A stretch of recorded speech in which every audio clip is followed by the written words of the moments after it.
Hello friends. यदि किसी व्यक्ति को हाइपोग्लाइसीमिया का प्रॉब्लम है यानी शुगर लेवल बार बार उसके कम हो जाते हैं,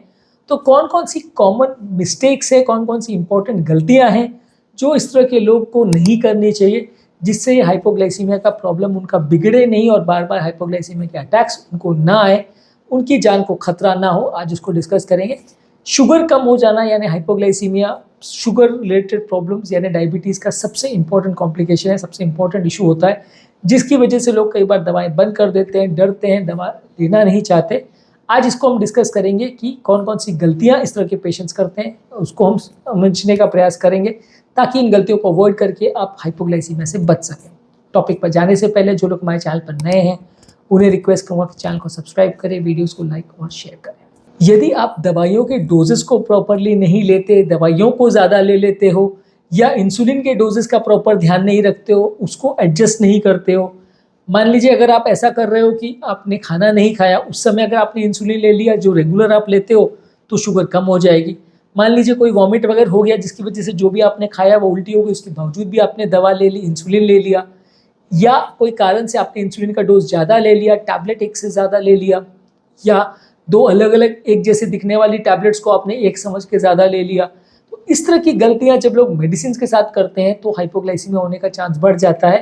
उम्र दराज पेशेंट में जहां दवाई पेशेंट को खुद लेनी पड़ती है और उम्र दराज पेशेंट को जहां प्रॉपर दिखाई सुनाई नहीं देता है या पढ़ने का प्रॉब्लम है, किसी को दिखाई नहीं देता इसलिए नहीं पढ़ पाते हैं, या पढ़े लिखे नहीं होते इसलिए नहीं पढ़ पाते हैं, तो ये तरह के पेशेंट्स में हाइपोग्लाइसीमिया का रिस्क काफ़ी बढ़ जाता है। क्योंकि अगर वो मेडिकेशन का मैनेजमेंट खुद से करते हैं तो गलतियां होने के चांसेस बहुत बढ़ जाते हैं, और खासकर जब लो ब्लड शुगर की बात आती है तो इस तरह के पेशेंट्स में जान का रिस्क भी कई बार बढ़ जाता है, क्योंकि वो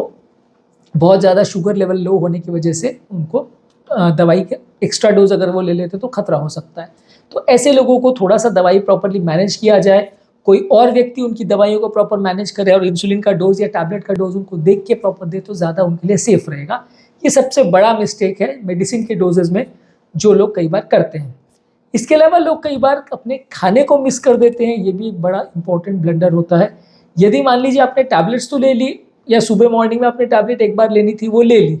जो 24 घंटे असर करेगी, लेकिन आपने खाने का डोज मिस कर दिया, तो उस समय बॉडी का जो नॉर्मल इंसुलिन बनना या जो उसको दवाइयों से सप्रेस करने का जो प्रोसेस है वो अपने आप जैसे चल रहा है वैसे ही चलेगा। अब नॉर्मली अगर कोई व्यक्ति के खाना नहीं खाएगा तो उसमें नेचुरल सिक्रीशन से इंसुलिन उतना नहीं बनेगा, लेकिन जब ये मेडिसिन का ऑलरेडी बॉडी में इफेक्ट चल रहा है तो वो शुगर लेवल को, अगर खाना नहीं खाया जा रहा है, इंसुलिन नहीं बन रहा है, उसके बावजूद भी वो शुगर लेवल्स को बहुत ज़्यादा कम कर सकती है, बहुत ज़्यादा लो कर सकती है, और आपको पूरे दिन भर हाइपोग्लाइसीमिया का प्रॉब्लम होगा, पूरे दिन भर कमजोरी भी लग सकती है और सडनली बहुत शुगर लो हो जाए, वैसा भी हो सकता है। तो खाने के टाइमिंग्स को अगर आप मिस करते हैं या खाना डिले कर देते हैं तो भी दिक्कत हो सकती है कि आपने टैबलेट तो खा ली लेकिन खाना खाया 4 घंटे के बाद, अब टैबलेट का असर तुरंत हो गया और शुगर लेवल स्लो हो गए, लेकिन खाना आपने 4 घंटे बाद खाया, उसके पाचन होने में 1 आध घंटा और लगा, तो ब्लड शुगर लेवल्स खाने के बाद जो बढ़ता है वो बढ़ने में बहुत लेट हो गया।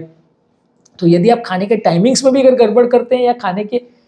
को पूरी तरह मिस ही कर देते हैं तो आपको हाइपोग्लाइसीमिया होने का प्रॉब्लम बहुत ज़्यादा हो सकता है उन लोगों में जो हाई डोज मेडिसिन पर हैं और अपनी मेडिसिन रेगुलर ले रहे हैं। अब खाने के साथ अगर आपने मेडिसिन भी मिस कर दिया तो उतना फ़र्क नहीं पड़ेगा, लेकिन अगर मेडिसिन आपने टाइम पर लिया और खाना मिस कर दिया तो गड़बड़ होगी। तो ऐसे लोग को रिकमेंडेड ये रहता है कि मान लीजिए अगर आपका खाना मिस हो रहा है या लेट हो रहा है तो खाने की दवाई को भी थोड़ा टाइमिंग को एडजस्ट कर लीजिए या उस दिन मिस कर लीजिए तो ज़्यादा अच्छा है, या ब्लड शुगर चेक करके दवाई ले ले तो ज़्यादा अच्छा है। इसके अलावा कई बार लोग गलती करते हैं कि खाने में पर्याप्त मात्रा में कार्बोहाइड्रेट्स नहीं होते हैं। अगर आप खाने के बाद जो एक्सपेक्ट करते हैं कि नेचुरल ब्लड शुगर जो बढ़ेगा वो यदि आप कार्बोहाइड्रेट ले रहे हो तो बढ़ेगा, और अगर आप कार्बोहाइड्रेट ही नहीं ले रहे हो तो खाने के बाद शुगर नहीं बढ़ेगा, या सिर्फ फाइबर का डाइट है या सिर्फ आपने कोई ऐसा चीज़ ले लिया जिसमें कैलोरी ही नहीं है, तो वो चीज़ों की वजह से खाने के बाद कार्बोहाइड्रेट जो जाना चाहिए बॉडी में शुगर बढ़ाना वो रिस्पॉन्स नहीं आएगा, जिसकी वजह से जब आप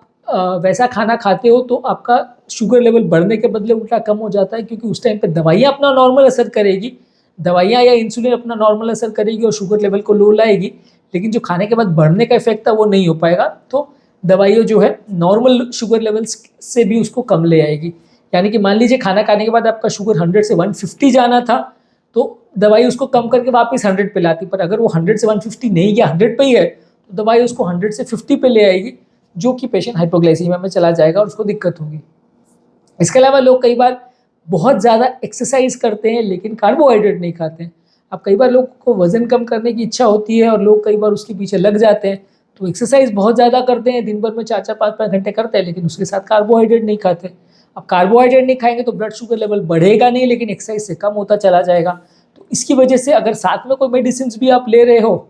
तो वो आपका शुगर लेवल्स को बहुत ज़्यादा कम कर सकती है। मेडिसिन नहीं भी ले रहे हो और आप खाना नहीं खा रहे हो तो भी थोड़ा शुगर लेवल डाउन हो सकता है। हालांकि बॉडी जब नॉन डायबिटिक पेशेंट होता है तो वो अपने आप को बैलेंस इस तरह के केसेस में कर सकती है और वो फैट वैट को बर्न करके अपना कैलोरी कंजम्पशन को नॉर्मलाइज कर सकती है। तो नॉन डायबिटिक पर्सन अगर बहुत एक्सरसाइज करेगा तो यूजली हाइपोग्लाइसीमिया में नहीं जाएगा, क्योंकि बॉडी के दूसरे मैकेनिज्म उसको बचा लेते हैं।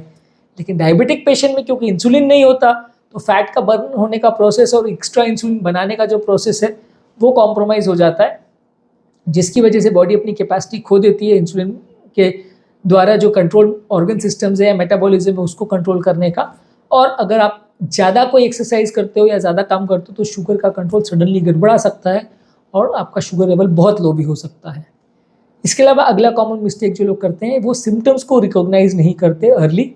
यानी कि अगर आपको थोड़ा कमजोरी, चक्कर हो रही है, पसीना ज़्यादा आ रहा है, बेचैनी हो रही है, कन्फ्यूजन हो रहा है, चिड़चिड़ापन हो रहा है, तो ये हाइपोग्लाइसीमिया के अर्ली सिम्टम्स हो सकते हैं। यदि आप इसको टाइम पर रिकॉग्नाइज नहीं करते और सही समय पर ट्रीटमेंट नहीं करते तो दिक्कत होने का चांस है। इसी से रिलेटेड अगला मिस्टेक ये है कि लोग ट्रीटमेंट को डिले कर देते हैं। कई बार लोग क्या है, अगर हाइपोग्लाइसीमिया होता है लेकिन वो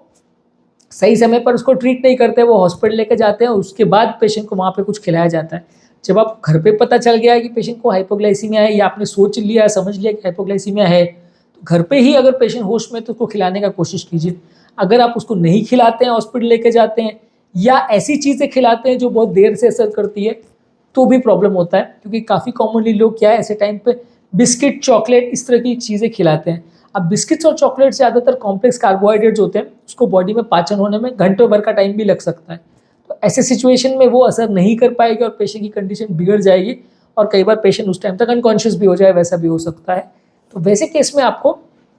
ग्लूकोज पाउडर पेशेंट को देना है, वो बॉडी में तुरंत इंस्टेंट असर करता है और पेशेंट को शुगर लेवल को तुरंत बढ़ा सकता है। यदि ऐसे टाइम पे आप चीनी भी देते हो तो भी उसका असर उतना फास्ट नहीं होगा जितना ग्लूकोज का होगा। तो पानी में घोल के ग्लूकोज पाउडर, ग्लूकॉन डी वगैरह ऐसी चीज़ पेशेंट को दे दें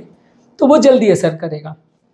एक और कॉमन मिस्टेक जो लोग करते हैं इससे रिलेटेड कि वो घर पर ग्लूकागॉन वगैरह का इंजेक्शन नहीं रखते, वो ट्रेनिंग उनको नहीं मिलती है, वो भी एक बड़ा प्रॉब्लम रहता है। ग्लूकागॉन बेसिकली एक इंजेक्शन है जो तुरंत इमरजेंसी में अनकॉन्शियस पेशेंट्स को दिया जा सकता है और शुगर लेवल तुरंत बढ़ा देता है। अब मान लीजिए पेशेंट हाइपोग्लाइसीमिया की वजह से बेहोश हो गया, आपने पेशेंट को देखा, आपने शुगर चेक किया, शुगर लो है, पर पेशेंट होश में नहीं है तो खाना कैसे खिलाओगे उसको, ग्लूकोज पाउडर भी कैसे खिलाओगे। यदि जबान पे ग्लूकोज रख भी दोगे लेकिन अगर मुंह सूखा हुआ है और वो ग्लूकोज अब्जॉर्ब नहीं हो रहा तो पेशेंट अनकॉन्शियस ही है, तो हॉस्पिटल लेके भागना पड़ेगा। ऐसे टाइम पे ग्लूकागॉन का इंजेक्शन अगर घर पर हो तो वो एक शॉट मसल्स में अगर दे दिया जाए या स्किन के अंदर दे दिया जाए तो वो शुगर लेवल को 15-20 मिनट के अंदर नॉर्मलाइज कर सकती है। थोड़ी देर के लिए करेगी, पूरा नॉर्मल नहीं करेगी, लेकिन अगर आप उसको दे देते हो तो बॉडी का सडन ग्लूकोज लेवल्स उससे बढ़ जाता है और बाद में फिर आप पेशेंट को जब होश आ जाए तो आप उसको खाना वाना नॉर्मल ग्लूकोज पाउडर वगैरह सब दे सकते हो। तो आपको थोड़ा टाइम मिल जाता है पेशेंट को अनकॉन्शियस होने से बचाने के लिए। और एटलीस्ट अगर पेशेंट को हॉस्पिटल ले भी जा रहे हो तो भी आप ग्लूकागॉन अगर दे देते हो पेशेंट को तो